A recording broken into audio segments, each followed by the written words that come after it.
Bueno chicos, continuando con el tema, vamos a hablar aquí de los receptores. Ya habíamos entendido un poquito de cómo interactúa un fármaco con un receptor y en este caso los efectos que se van a producir y también pues las dosis que se tienen que utilizar para que se presenten pues dichos efectos, ¿no? Vamos a tener cuatro tipos de receptores. El primero es relacionado a transporte iónico, el segundo es relacionado con proteínas G, el tercero receptores de membrana con actividad enzimática y el cuarto los receptores nucleares.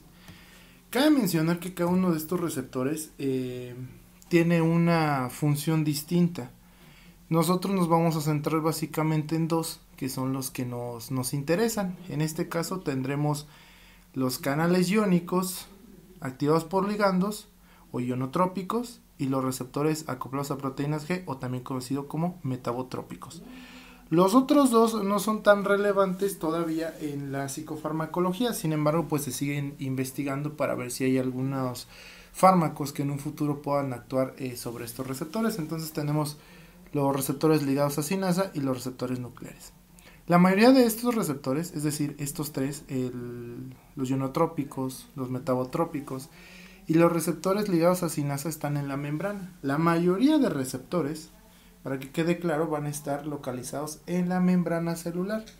Acuérdense que habíamos platicado de que los receptores pueden estar en tres lugares: la membrana, el citoplasma y el núcleo. Y el último receptor, los receptores nucleares, pues van a estar en el núcleo de la célula, ¿verdad? Vamos a hablar de los receptores ionotrópicos. Estos receptores ionotrópicos tienen la característica de que van a tener una neurotransmisión rápida. Esto es en cuestión de milisegundos. Entonces aquí el ejemplo de estos receptores pueden ser los del glutamato, los del GABA y los receptores nicotínicos, que esos receptores nicotínicos pertenecen a la acetilcolina. Entonces lo que nosotros sabemos es que, como su nombre lo dice, iones o ionotrópicos van a intervenir aquí. Entonces el fármaco se va a unir a este receptor y este ligando va a producir en la célula un estado de hiperpolarización o despolarización. Entonces acuérdense que el estado de hiperpolarización se va a lograr con la entrada del cloro, ¿sí? O un estado de despolarización que se va a lograr con la entrada del sodio. Y esto nos va a ayudar a que se den efectos excitadores o inhibidores pues ya en la célula, ¿sale? Entonces, con los iones solamente es el flujo de cargas positivas o negativas, ¿no?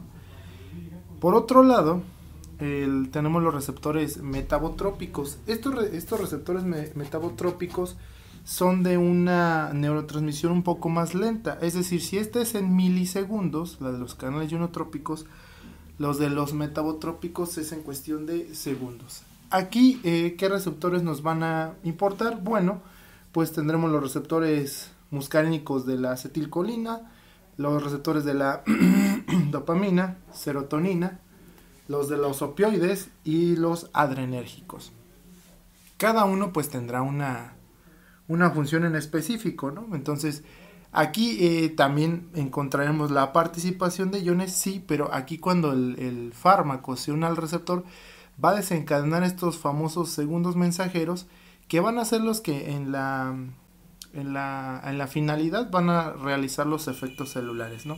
Como les decía, van a tener a su cargo, o estos receptores van a depender, por ejemplo, de la dopamina, ¿no? Entonces la dopamina, para que se pueda liberar, tiene que pasar todo este proceso, ¿no? De que se une el fármaco al receptor, va a empezar a intercambiarse toda esa información a través de estos segundos mensajeros, que son como que los que dicen qué es lo que va a realizar la célula, y finalmente el efecto celular pues podrá ser la producción de dopamina, ¿sale? Como en tercer lugar decíamos los receptores ligados a cinasa. Esto pues nada más tiene que ver con la síntesis o formación de proteínas, no nos interesa mucho, y los receptores nucleares, que estos pues tienen que ver ya con la situación va a estar que el fármaco va a ingresar hasta el núcleo de la célula para poder realizar sus efectos celulares, ¿sale? Entonces esos son los cuatro tipos de receptores. Ahora, los tipos de fármacos que vamos a tener. Vamos a tener el agonista. Hay fármacos que son agonistas y estos fármacos agonistas los podemos definir como una sustancia que es capaz de simular el efecto de una sustancia producida por el propio cuerpo. O sea, este agonista va a ser el imitador de una sustancia que tenemos de manera natural. Un ejemplo puede ser que este agonista simule ser la dopamina, la serotonina, la acetilcolina, ¿no? Se va a ir a unir a ese receptor, ya sea su receptor dopaminérgico, serotoninérgico, colinérgico, ¿no? Y va a ejercer un efecto. Es decir, ese agonista debe de tener dos características: afinidad, y la afinidad, acuérdense que se refiere a que va a actuar en unos receptores en específicos. Va a ser esa relación, ¿no? Y va a tener también eficacia, es decir, que cuando se une al receptor va a desencadenar las funciones celulares o la activación celular, básicamente, ¿sale? Entonces ese es un agonista. Entonces todo fármaco agonista va a activar el receptor y va a activar la célula, ¿sale? Y estos fármacos agonistas los vamos a clasificar en tres. Unos son los agonistas completos, otros son los parciales y los inversos. ¿Qué pasa con un agonista? ¿Cuál es un agonista completo? Bueno, un agonista completo es el fármaco que va a lograr una efectividad máxima en la célula, una eficacia, perdón, máxima en la célula. Es decir, que se va a administrar y se van a ver unos efectos mayores, por decirlo así. Un agonista parcial es cuando se va a unir al receptor y ese agonista parcial va a provocar un efecto parcial, como lo dice, o un efecto incompleto, es decir, una eficacia incompleta en la célula. Y finalmente tendremos los agonistas inversos, y estos agonistas inversos tienen la característica de que van a producir lo contrario a un agonista parcial o completo. En otras palabras, cuando se unan estos agonistas al receptor, lo que van a hacer es lo van a desestabilizar y van a evitar precisamente que se produzcan los efectos que ya tenían marcados. Por eso se le llama inverso, es contrario. O sea, en lugar de activarlo, vamos a decir, lo desactiva, ¿sale? Entonces, esos son los agonistas. Por otro lado, tendremos los antagonistas. Y un antagonista, acuérdense que un antagonista es algo contrario, es algo que se opone a ya sea una sustancia o la acción o el efecto de algún fármaco, ¿verdad? Entonces, un antagonista, cuando este fármaco se una al receptor, igual va a imitar, ¿sí?, la sustancia que va a ser producida en nuestro organismo. Es un imitador también, pero la diferencia estriba en que cuando se une al receptor no va a producir una respuesta biológica. O sea, por eso es contrario al agonista, ¿sale? O sea, un ejemplo, si tú tomas algún medicamento para reducir la ansiedad y es un fármaco agonista, pues se va a reducir la ansiedad. Pero si por otro lado tomas un fármaco antagonista, pues realmente no se van a ver los efectos de reducir la ansiedad, porque en realidad no dejaría que se produciera eso, ¿sale? Entonces, este fármaco antagonista presenta afinidad, es decir, que sí se va a ir a unir a un receptor en específico, pero no va a tener eficacia, es decir, no va a desencadenar una respuesta. Esto visto de una forma así sencilla, el antagonista siempre se va a poner al agonista, ¿sí? O sea, no va a dejar que se una al receptor y por lo tanto no se van a ver los efectos del fármaco, ¿sale? Como ejemplos de un antagonismo, cuando uno se intoxica por consumir clonazepam o diazepam o del que se imaginen para reducir la ansiedad, normalmente hay un antagonista. O sea, esos serían los fármacos agonistas, las benzodiazepinas. Y el fármaco antagonista en este caso, o sea, el que reduciría los efectos o evitaría que se siguieran uniendo esos receptores, sería el flumazenil, ¿sale? Otro ejemplo, si alguien se estuviera drogando con heroína y que llegara a un punto en el que estuviera tan intoxicado, se tiene que utilizar un antagonista, o sea, alguien que remedie los efectos, que evite que se siga uniendo esa heroína a sus receptores opioides, y en este caso es la naloxona, ¿sale? Entonces es cuando compiten, ¿sale? Ahora, ya entendido esto, vamos a tener antagonistas competitivos y no competitivos. Los competitivos son aquellos que compiten por el mismo receptor, ¿sí? O sea, van a luchar esas sustancias por ir a ese receptor para ocuparlo, ¿sale? Un ejemplo aquí, igual, lo que decíamos de la naloxona y la morfina, ¿no? Van a competir para ver quién se une a ese receptor, ¿sale?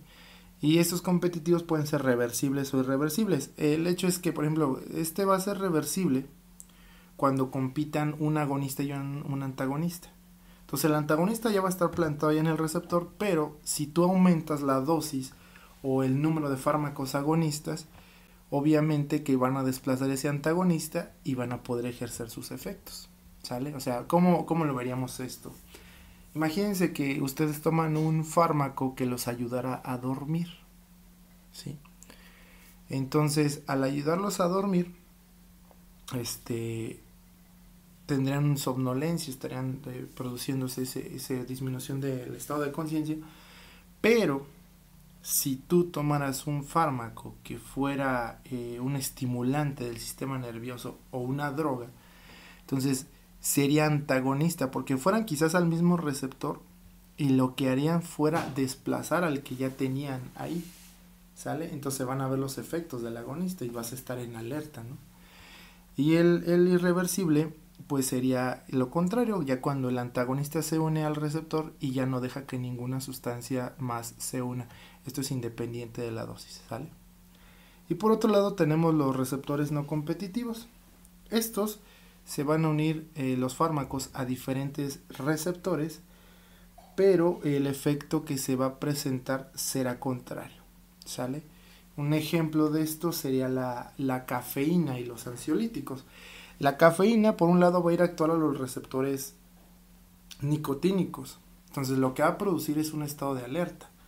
Ah, pero te tomas un ansiolítico y ese ansiolítico va a ir a actuar en otros receptores que no son los nicotínicos y va a producirte una disminución del estado de alerta. Entonces, se oponen, por eso son antagonistas no competitivos, porque van a ir a bloquear una respuesta, pero en un receptor completamente diferente, ¿sale?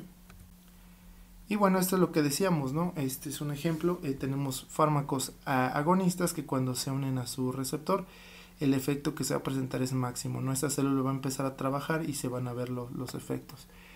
El agonista y el antagonista, que por un lado se van a unir al mismo receptor, sin embargo, pues ya decíamos, pueden competir por el mismo receptor, ¿sale?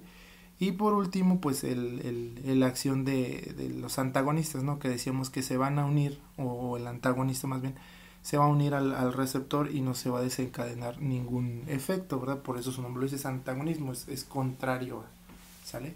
Entonces espero que haya quedado entendido hasta esta parte lo de el antagonismo y agonismo, ¿sale?